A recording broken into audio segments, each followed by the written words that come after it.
नमस्कार, साथ की बड़ी खबर देख रहे हैं आप। मैं हूं आशीष त्रिपाठी आपके साथ। नमस्कार, मैं हूं आपके साथ अंशिका पाठक। बुलेटिन की शुरुआत करेंगे भोपाल से आ रही बड़ी खबर के साथ। भोपाल के छोला स्थित टिम्बर मार्केट में देर रात आग लग गई।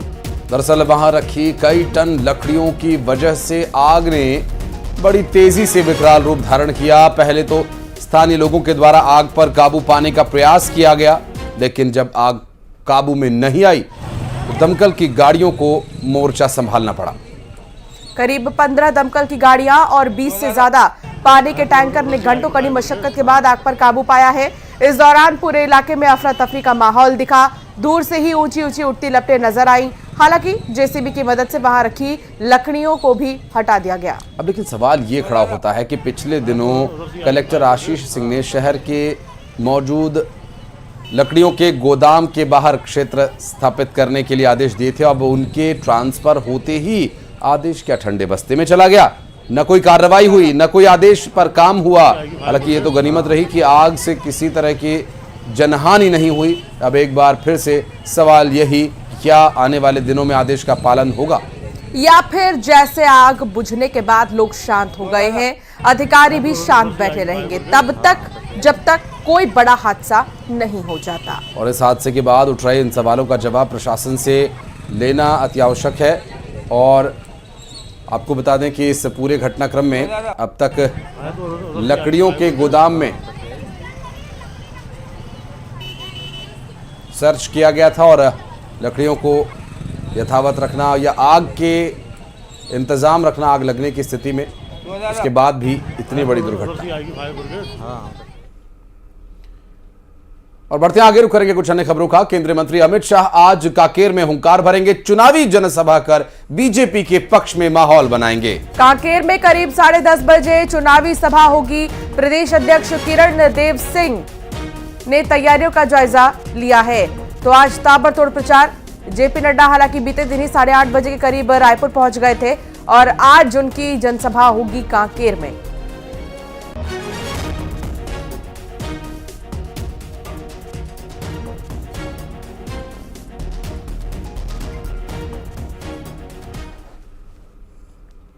छत्तीसगढ़ दौरे पर गृह मंत्री अमित शाह देर रात बीजेपी ऑफिस में नेताओं के साथ बैठक की।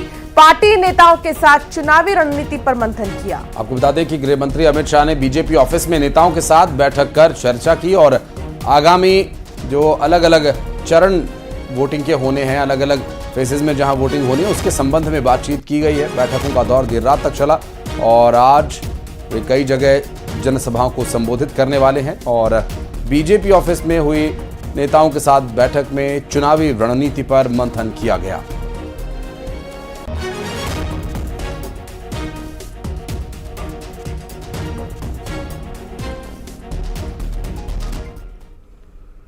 और अमित शाह के अलावा भारतीय जनता पार्टी के राष्ट्रीय अध्यक्ष भी छत्तीसगढ़ में आज चुनाव प्रचार करने के लिए उतरेंगे। भारतीय जनता पार्टी के राष्ट्रीय अध्यक्ष दुर्ग में चुनावी हुंकार भरेंगे। आज भिलाई और लोरमी में जनसभा करेंगे जेपी नड्डा। दोपहर 12 बजे पहुंचेंगे रायपुर एयरपोर्ट। पहले लोरमी में फिर भिलाई में जनसभा करेंगे। तो आज कहां किसकी सभा होगी, कहां पर प्रचार किया जाएगा, कौन करेगा, कौन से बड़े दिग्गज छत्तीसगढ़ में नजर आएंगे, ये हम आपको बता रहे हैं।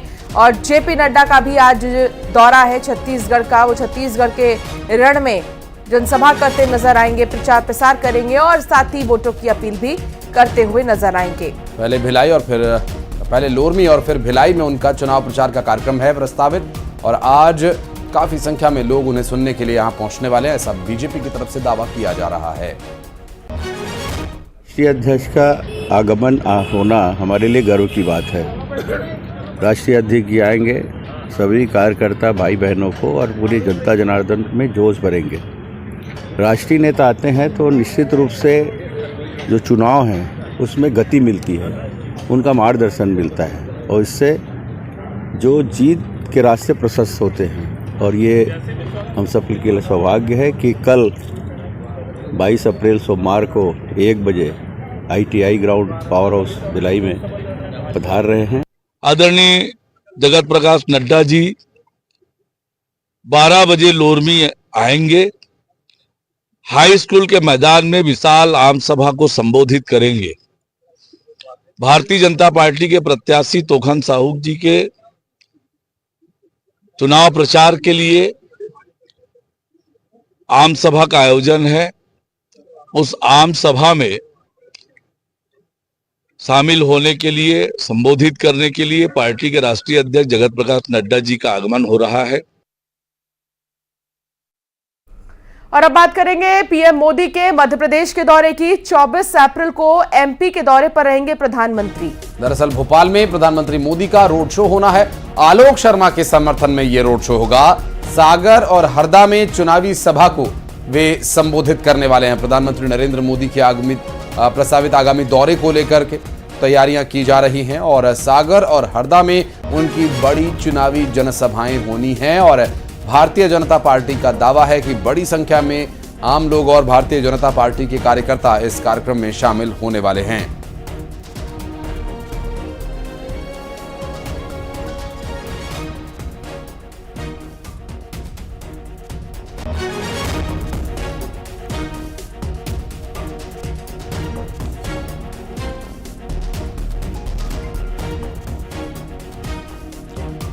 तो भोपाल में प्रधानमंत्री नरेंद्र मोदी का एक रोड शो प्रस्तावित है और इससे पहले एक जो रोड शो हुआ था प्रधानमंत्री का, वो काफी बड़ा होना था, लेकिन उसे समेटकर 1 किलोमीटर के दायरे में कर दिया गया था। तो अब भोपाल में प्रधानमंत्री नरेंद्र मोदी का रोड शो प्रस्तावित है और इस रोड शो में भारी संख्या में लोगों के पहुंचने की संभावना है। और इसके अलावा सागर और हरदा में भी प्रधानमंत्री के कार्यक्रम प्रस्तावित हैं। भारतीय जनता पार्टी के चुनाव प्रचार के संदर्भ में बीजेपी के जो तमाम नेता हैं वो जुटे हुए हैं प्रधानमंत्री के प्रस्तावित दौरों को लेकर।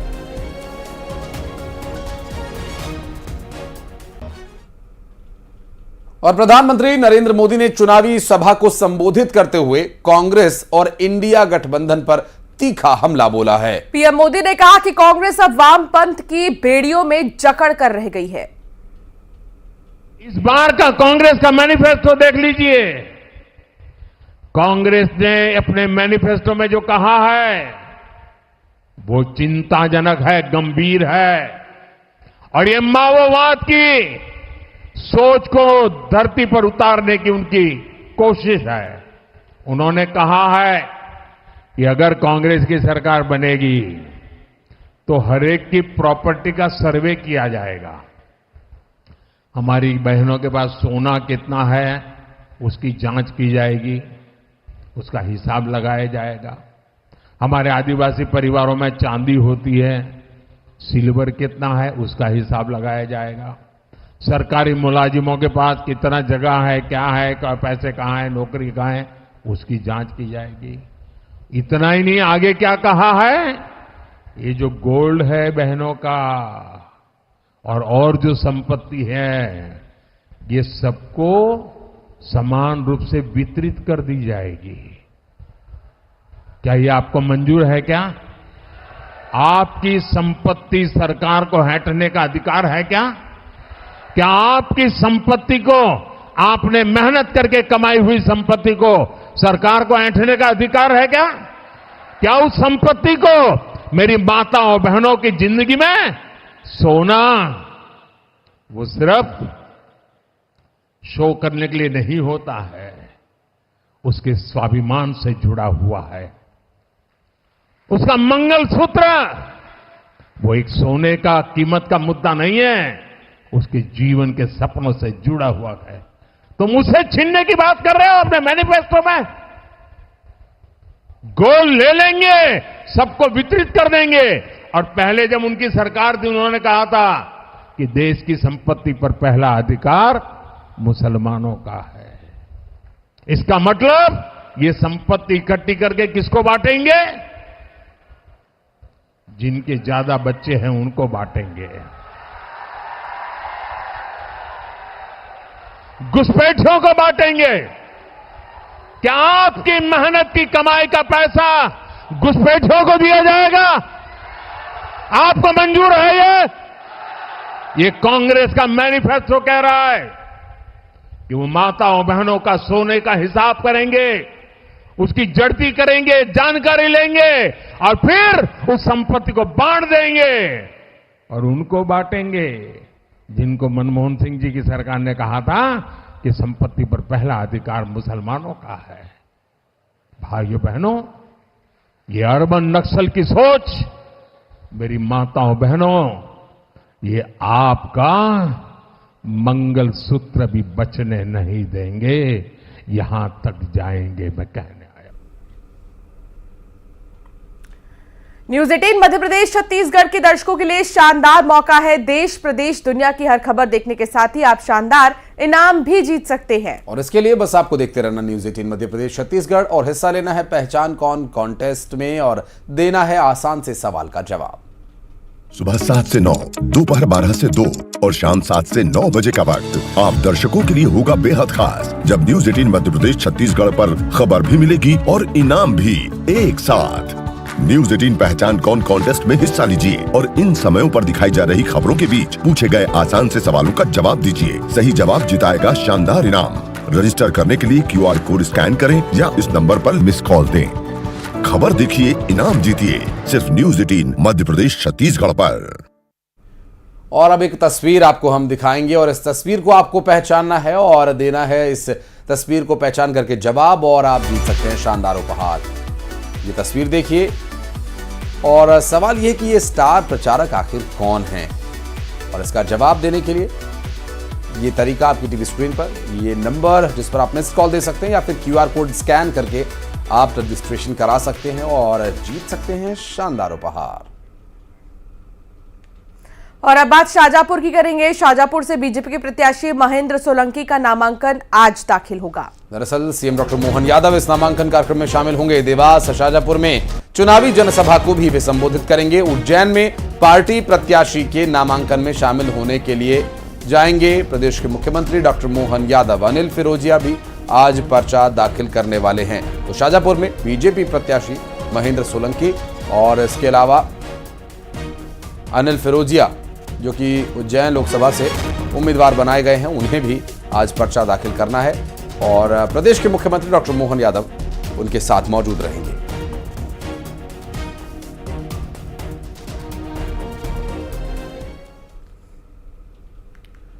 और बढ़ते आगे, आपको छतरपुर से एक बड़ी खबर आपको बता दें। मुख्यमंत्री की सुरक्षा में बड़ी चूक का एक मामला सामने आया है। मंच से गिरते गिरते मुख्यमंत्री बच गए। आसपास खड़े नेताओं ने उन्हें सहारा दिया।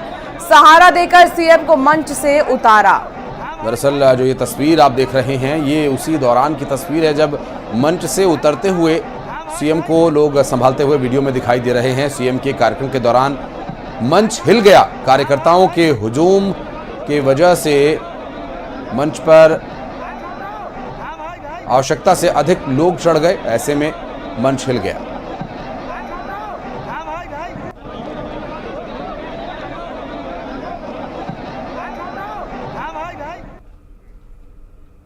बिलासपुर में यूपी के मुख्यमंत्री योगी आदित्यनाथ ने बड़ा बयान दिया। उन्होंने कहा कि एक तरफ अयोध्या में साक्षात प्रभु श्री राम विराजमान हो गए और दूसरी तरफ उत्तर प्रदेश के माफिया और अपराधियों का राम नाम सत्य है भी हो गया है।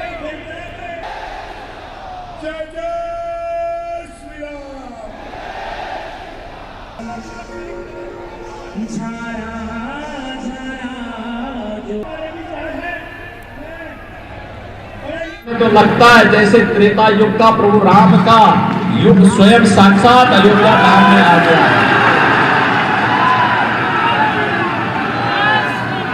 एक तरफ अयोध्या में प्रभु राम साक्षात विराजमान हो गए हैं और दूसरी तरफ उत्तर प्रदेश के माफिया और अपराधियों का राम नाम सत्य है भी हो गया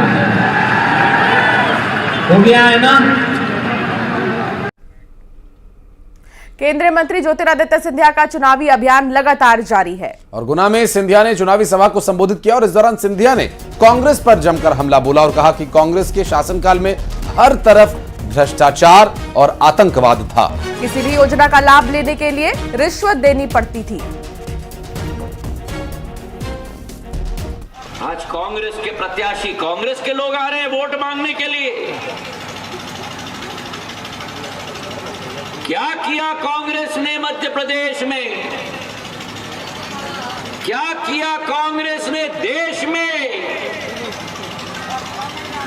प्रदेश के अंदर भ्रष्टाचारी चल रहा था सरेआम। लाइसेंस चाहिए तो, मुआवजा राशि चाहिए तो, राशन चाहिए तो, पेंशन चाहिए तो, आवास योजना चाहिए तो 2020 में मैंने सरकार को गिराकर उनके पैसे बनाने मशीन का तार ही काट दिया।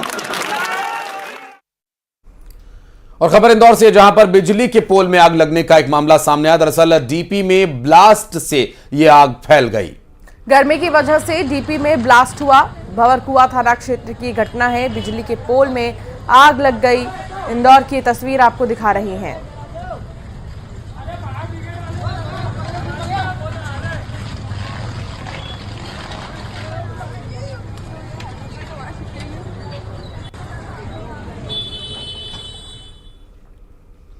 रायपुर में कोर्ट ने अशोका बिरयानी के संचालक को जेल भेज दिया है। दरअसल कृष्णकांत तिवारी को 4 मई तक रिमांड पर जेल भेज दिया गया, जिसमें 2 युवकों के गटर में मौत होने के बाद इसकी गिरफ्तारी की गई थी। इस पूरे मामले पर लगातार अपडेट्स आप तक पहुंचा रहे हैं। दरअसल अब कोर्ट के द्वारा आदेश दिया गया है। आरोपी कृष्णकांत को जेल भेज दिया गया है। 4 मई तक रिमांड पर पुलिस के हवाले से कर दिया गया है। ये पूरा घटनाक्रम रायपुर में सामने आया था, जब कोर्ट ने अशोका बिरयानी के संचालक कृष्णकांत तिवारी को 4 मई तक रिमांड पर भेज दिया है।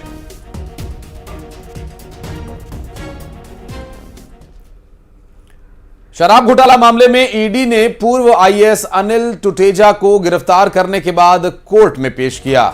टुटेजा को कोर्ट ने 1 दिन की न्यायिक रिमांड में भेज दिया है। आपको बता दें कि प्रवर्तन निदेशालय ने रिटायर्ड आईएएस अनिल टुटेजा और उनके बेटे यश टुटेजा को शनिवार को हिरासत में लिया था।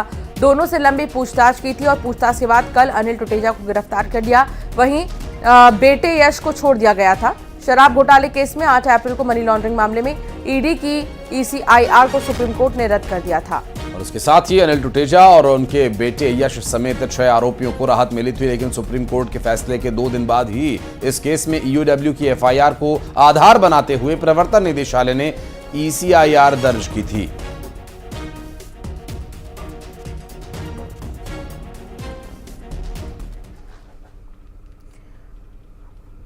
भिंड में मिलावटखोरी पर शिकंजा कसा गया है। खाद्य विभाग ने बड़ी कार्रवाई की। दरअसल कार्रवाई करते हुए 2 डेयरियों पर छापे मारे गए हैं और भारी मात्रा में मिलावटी मावा और घी जब्त किया गया। जांच के लिए सैंपल्स भेज दिए गए हैं।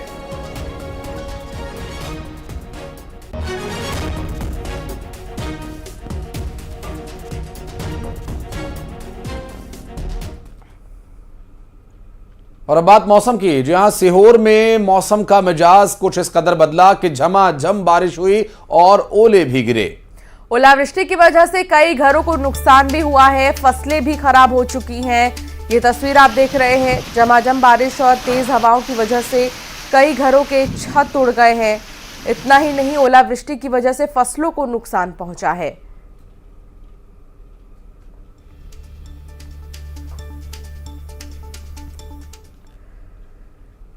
कोंडागांव में पड़ रही तेज गर्मी के बीच मौसम में आए बदलाव से लोगों ने राहत की सांस ली है। जिले के ज्यादातर इलाकों में गरज चमक के साथ जोरदार बारिश देखने को मिली, जिसमें तापमान में गिरावट दर्ज की गई। एक तरफ तेज हवा के साथ हुई झमाझम बारिश से लोगों को गर्मी से राहत मिली, वहीं किसानों को बेमौसम बारिश से फसलों के नुकसान का डर सता रहा है।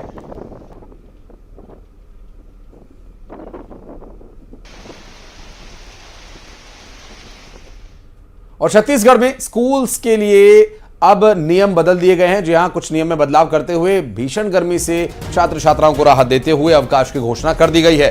22 अप्रैल से 15 जून तक भीषण गर्मी से बच्चों को बचाने के लिए ग्रीष्मकालीन अवकाश की घोषणा कर दी गई है। गर्मी को देखते हुए छत्तीसगढ़ सरकार ने यह फैसला लिया है। सरकारी स्कूलों के शिक्षकों पर नहीं लागू होगा आदेश। प्रदेश में अप्रैल में गर्मी का रिकॉर्ड टूटा है और 5 जिलों में पारा 41 से 42 डिग्री के ऊपर पार पहुंच गया।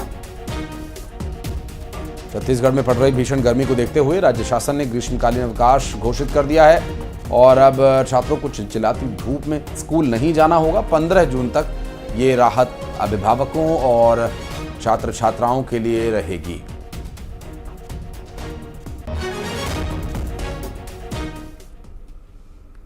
और हरदा में खेत पर काम कर रहे लोगों पर बिजली आ गिरी। आकाशीय बिजली गिरने से एक की मौत हो गई। आसमानी बिजली गिरने से 6 महिलाएं घायल हुई हैं। घायलों का अस्पताल में इलाज जारी है। सिराली थाना क्षेत्र की ये घटना है।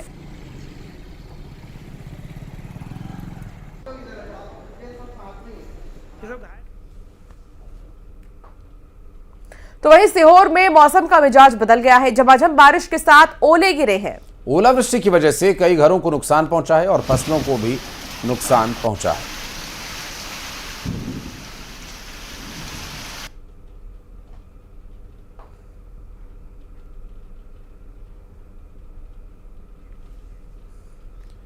और बिलासपुर में मौसम का मिजाज कुछ इस कदर बदला। आसमान में घने काले बादल छाए रहे। हवाओं के साथ बूंदाबांदी शुरू हो गई।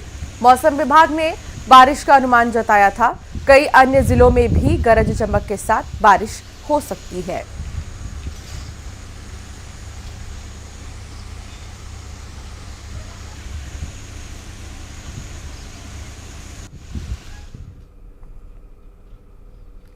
मुंगेली में मौसम का मिजाज बदल चुका है। तेज हवाओं के साथ बारिश हो रही है। तापमान में गिरावट दर्ज की गई और लोगों को भीषण गर्मी से अब राहत मिल रही है। इस बारिश के बाद हालांकि इस मौसम बारिश से नुकसान होने की संभावना ज्यादा है।